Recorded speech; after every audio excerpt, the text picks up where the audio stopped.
As an Airbnb owner, how do you prevent a roach infestation when Airbnb guests come in and they eat all over your house and they leave crumbs? That's a great question, and we're going to talk about that today.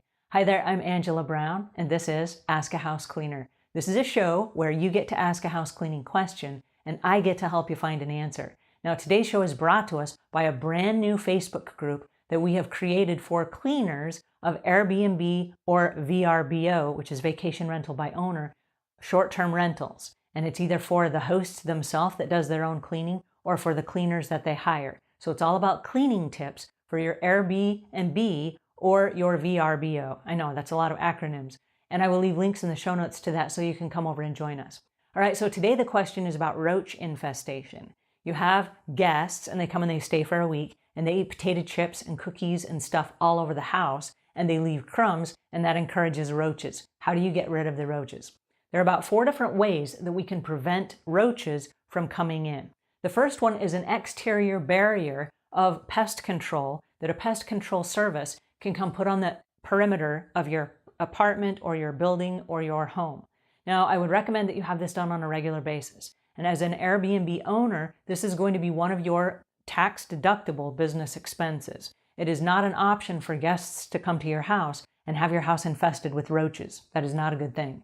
And this will help get rid of the bed bugs and the roaches and anything else that is kind of common to the Airbnb industry. All right, so an exterior barrier of pest control. And that's the outsides of the houses, that's the awnings, that's the ground, it's all the area around your crawl spaces.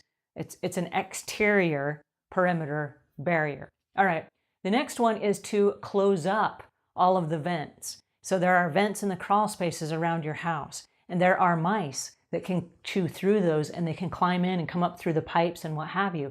There are a lot of old homes that are built from 1900 to 1930, and the mice can get right into the pipes in a lot of these older homes because of the way the homes were built. And they will come right up through the sinks and the tubs, and they will come in and they will eat all the crumbs and any food they can find.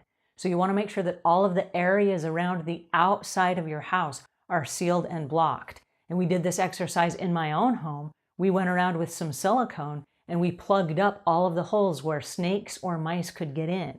And then in the little grates in the crawl space, we took some chicken wire. I think it's called hardware cloth. I will leave links to it in the show notes so that you can see what I'm talking about.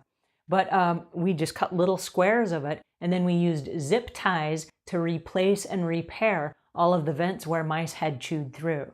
So it's a way to prevent in a humane manner them just from coming in your house at all, because you want to prevent roaches and mice and bugs and critters and all that stuff. And so when you have crumbs, and crumbs is the key word here, you're going to have all kinds of stuff that come in. All right, another thing that you can do is you can have a pest service come inside your house and they can fumigate for eggs. And so if that is the case, I would either block some time out on your calendar where you're not having guests come in, because after they fumigate, there's a period of time, it's usually a week, where bugs will just appear out of nowhere. So they eat the poison and then they kind of like crawl out and they come out to visible spaces and they die a slow, horrible death, and you'll just find them on your carpets. So that's super gross, right? You don't want guests coming in and there are little dead bugs everywhere.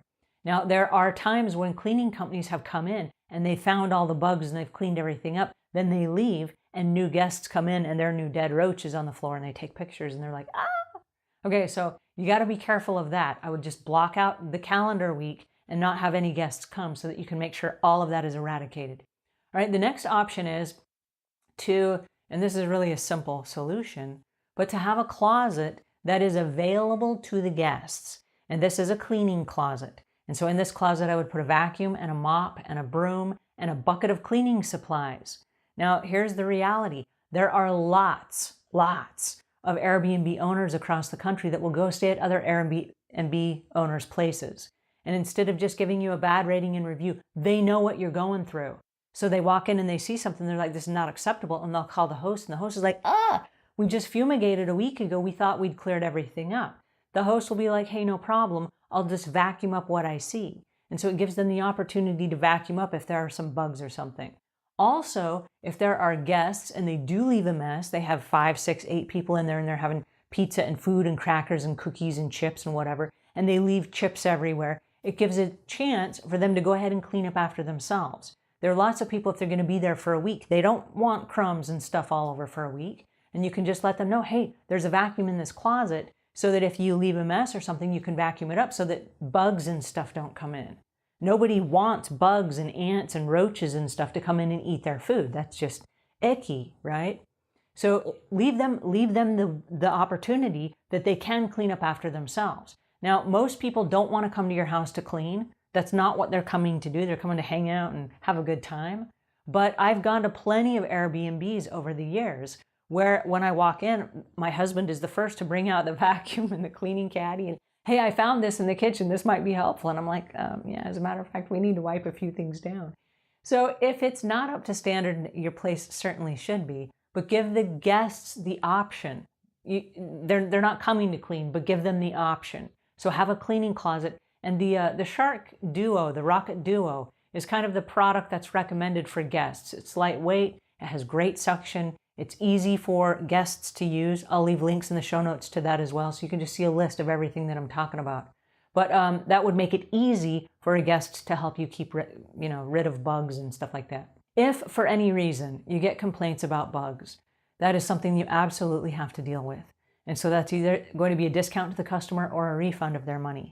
So paying very, very close attention to the way that you handle and treat for pests and bugs and roaches and rodents is crucial to your income as an Airbnb owner.